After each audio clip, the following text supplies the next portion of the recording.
Olá, muito boa noite. Boa noite a todos. A vacina contra a Covid-19. Esse é o tema do Band Entrevista desta semana. A Agência Nacional de Vigilância Sanitária, Anvisa, afirmou que o Brasil deve ter uma vacina pronta para o uso em massa contra a Covid-19 até junho do ano que vem. E o gerente-geral da Anvisa, Gustavo Mendes, é o nosso convidado para comentar como está o processo de aprovação das vacinas e também o protocolo para a vacinação em massa em todo o país. Muito boa noite, Gustavo. Boa noite, Sol. Boa noite, Nicoline. Obrigado pela oportunidade. A gente que agradece. Participa também com a gente nosso repórter Israel Goldenstein, do Grupo Bandeirantes de Comunicação. Tudo bem, Israel? Boa noite.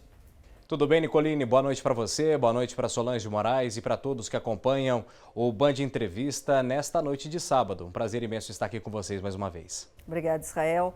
Gustavo, gostaríamos de saber o seguinte. Primeira pergunta, como é que a Anvisa elenca aí os requisitos básicos e necessários, para registrar a vacina no Brasil? Bom, Sol, essa é uma discussão que é internacional, não é só no Brasil. A Anvisa, desde 2016, iniciou esse processo de internacionalização dos seus requisitos. Isso fez parte do processo de movimento internacionalizador, de fazer parte dos fóruns de agências reguladoras, como Estados Unidos, Europa e Japão. E desde então, esses requisitos são discutidos. E no âmbito da pandemia, isso também aconteceu. A ideia foi que as diferentes agências compartilhassem quais são as suas visões técnicas e assim a gente tem, então, os requisitos que compõem essa avaliação para se aprovar uma vacina. Porque a gente sabe que para se aprovar uma vacina e para uso em massa, é preciso que requisitos como segurança, eficácia e qualidade estejam muito bem estabelecidos, para que a gente possa ter certeza de que a vacina efetivamente pode ser disponibilizada. Agora, doutor Gustavo, a gente percebe muita história em meio às vacinas, pois há vacinas de várias partes do mundo. Então a Rússia fala que a dela já estaria pronta para ser usada praticamente. A chinesa, a informação de que até o final do ano se protocola, inclusive com fabricação no Brasil pelo Instituto Butantan. Tem a de Oxford e tem a da Philips, tem várias. São 4 sendo trabalhadas no Brasil e outras tantas no mundo. Dá para colocar que alguma está na frente da outra? Porque todas até agora estão na fase 3, ou estão todas no mesmo caminho? É isso mesmo, todas as que estão no Brasil e também essas de desenvolvimento internacional estão no que a gente chama de fase 3, que é a fase confirmatória. É a fase em que precisa ser submetida a qualquer vacina que vai ser aprovada por uma agência para que possa ser disponibilizada para a população. E nessa fase é que confirma, então, se a vacina realmente funciona, isso é a demonstração de eficácia, e se ela funciona, a gente precisa saber para qual faixa etária, quantas doses são necessárias e quanto tempo de imunização essa vacina garante. E também, nessa fase 3, acontece uma questão muito importante, que é a demonstração da segurança da vacina. A gente precisa saber quais são os eventos colaterais que essa vacina pode causar no indivíduo ou pode resultar por conta das doses que são administradas, quais são as comorbidades que podem ser sensíveis a essa vacina e que, portanto, não poderiam ser vacinadas. Então, tudo isso tem que ser demonstrado nessa que a gente chama de fase confirmatória, que é a fase 3. Não dá para a gente dizer que tem uma na frente da outra na visão da agência reguladora, porque a agência reguladora só entende como concluído o estudo ou como possível de ser disponibilizado quanto esses estudos demonstrarem com poder estatístico adequado essas informações. Agora, existe a fase 3, ok, um grupo de voluntários está apto para receber a vacina para teste. Como é que ficam aquelas pessoas com comorbidades?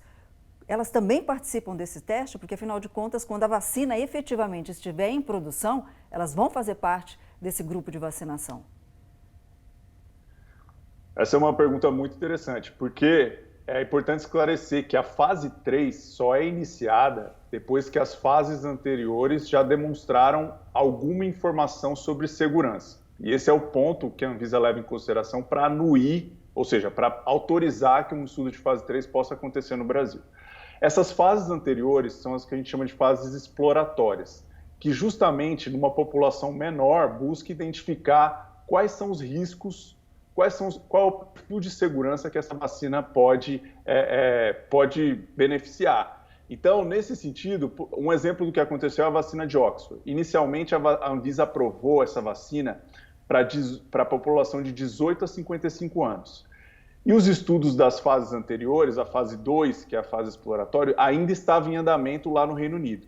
Quando esse estudo foi concluído e mostrou que população mais idosa poderia ser vacinada também sem risco, a gente autorizou então que essa fase 3 pudesse incluir essa população.